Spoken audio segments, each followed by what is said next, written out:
Hi friends, today I'm going to talk about an altered dominant alternative. What is that? Well, a lot of people I hear, and both through their music and through speaking to them about what to play over an altered dominant chord. Lots of people say, well, you just play the melodic minor scale from the flat nine. Uh, this idea is may be useful to some people to some extent, but is not super helpful in my opinion. And I'm going to offer an alternative to that. So, what does really altered mean? Well, it just means taking the tensions of the chord and modifying them. And a simple way to think about it might be to take, in comparison to a major scale, I'm going to use C for an example. A C major scale, if we lower every single degree, so except for the root, so we have the root, we have the second, which is normally here, we move it down one. The third is normally here, we move it down one. The fourth is normally here, we move it down one, and so on. We're lowering every scale degree except for the root. We get the root, the flat nine, the sharp nine, the third or the flatted fourth, the flatted fifth, the flatted sixth, the flatted seventh. So these notes are all the altered notes that it is true that this is one of the modes of the melodic minor scale. It's the seventh mode of the melodic minor scale. So that's why some people use this concept. And that's well and good, but I think there's an easier way, and I want to hopefully present that and get some miles out of this today. And that is what really changes. So mostly, certainly not all the time, I'm totally paraphrasing here, but an altered dominant chord would show up in the form of a 2-5-1 somewhere in some jazz tune, right?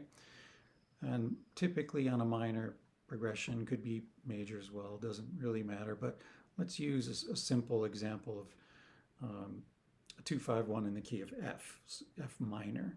So we're in the key of F minor. The notes of that key are F, G, A flat, B flat, C, D flat, and E flat. So those are our diatonic notes. The 2 chord is a minor 7 flat 5, which is completely within that scale. So I'm going to play these really simple 7th chords. All the notes are diatonic to the key of F minor in this 2 chord. The 5 chord C7, not all of the notes are diatonic. 3 of them are. We have a C, the root of the C7 chord. The third is outside the key. It's an E natural as opposed to an E flat. The fifth is a G, and the seventh is a B flat. So the one note that actually is outside of the key in that chord is the E natural. Okay, and of course the F minor 7 is diatonic to the F minor scale. So the only thing that really changed in this 2-5-1 is the 5 chord contains a note outside the key, and that note happens to be an E natural in this case. So what does all this mean? Well, in my mind, it means when we get to that 5 chord, we want to emphasize what changed, because that's the only thing that changed, right? The only thing that changed is the E flat moves to E natural. But if we look at the actual tensions against that 5 chord, in this case C, we're going to see how they fall in the diatonic scale. So again, my root is C, and we're in the key of F minor. So the flat 9 on a C7 altered dominant chord would be a D flat, and that is in the key of F minor, right? It's diatonic to F minor. The sharp 9 is an E flat. That is also in the key of F minor. The third is, as we mentioned earlier, is not in the key of F minor. The fifth, the G, is in the key of F minor. The A flat, which is the flat 13 on the C chord, is also in the key of F minor. The B flat, which is the flat 7 of the C7 chord, is also in the key of F minor. So what really changes here? So if we play those notes, C, D flat, E flat, E natural, G natural, A flat, B flat. All of these, this is giving us the altered tensions, the flat 9, the sharp 9, the flat 13, and we don't have the flat 5, we have the natural 5. So the only difference, the alternative I'm proposing is there's no flat 5, there's a natural 5. But what is this thing?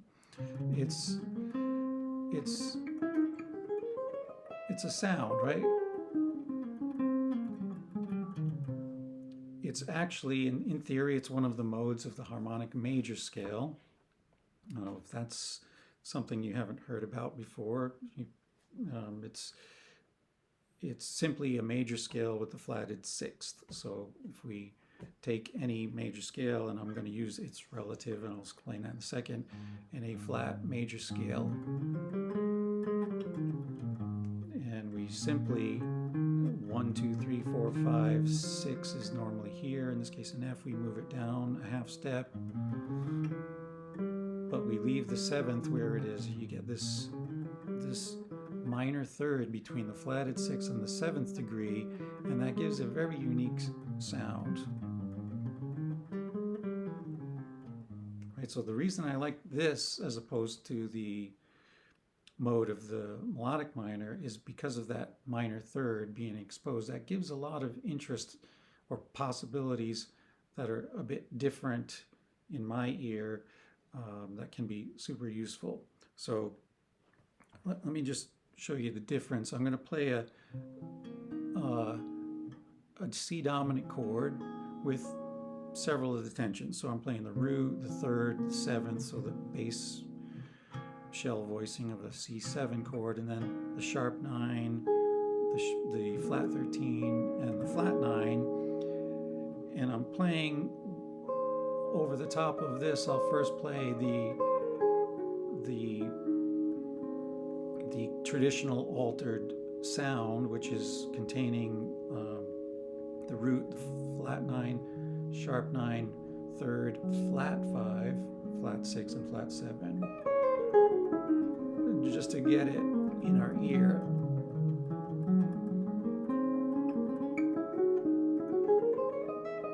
And that's a very useful sound. You hear it quite a bit. The difference here that I'm proposing is the 5th, instead of being that flat 5, is the natural 5.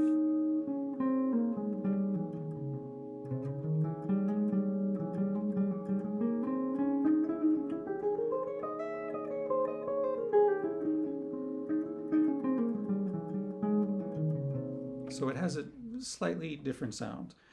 And really the point trying to get here is it's an alternative, of course, but because of that minor third that's exposed in there, you can get some really interesting harmonies out of this thing. And years ago, I ran into this Alan Holdsworth record called IOU, and there's a tune on there called, pretty sure it's called Letters of Mark.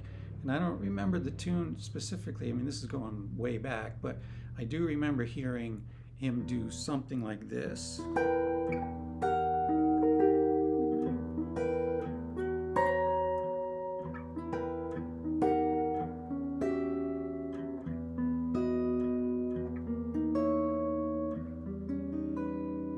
Something like, the rhythms were wrong, but the voicings were fairly correct. So that's what I wanted to focus on here, is that because of that minor third, you get these really interesting harmonies. So I transpose that to the example that we're talking about here as a 2-5-1 in F minor. When we get to that C altered dominant, I'm going to play these kind of voicings.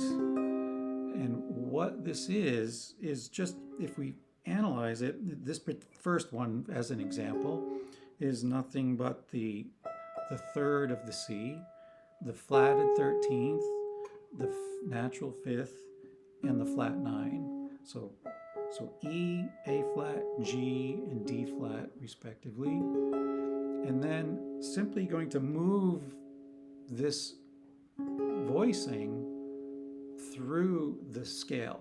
In other words, if we play an A, so I should clarify, the C altered dominant that I'm proposing here is related to the A flat harmonic major, the third mode of the A flat harmonic major. So I'm really harmonizing an A flat harmonic major scale. Right, so these are the notes of the A flat harmonic major. So I'm going to do that essentially on every string. I'm going to move every note using this voicing to its next counterpart in the scale. So I happen to have an E on top. I'm going to move that down to an E flat. The A flat that was in the first voicing on the second string moves to a G. The G that was in the first voicing moves to an E natural. And then the D flat that was on the fourth string moves to a C. So we get this movement. Right, if we continue that moving down, we get this kind of a sound.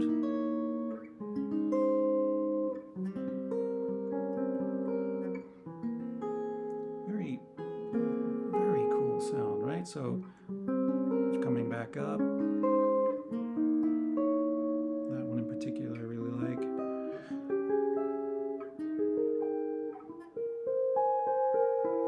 So these, not only for your linear playing, your single note playing, to use this idea, but for your harmonization of the chord scale can be really effective. So thanks to Ellen Holsworth for that information, and hope you can get some use out of this.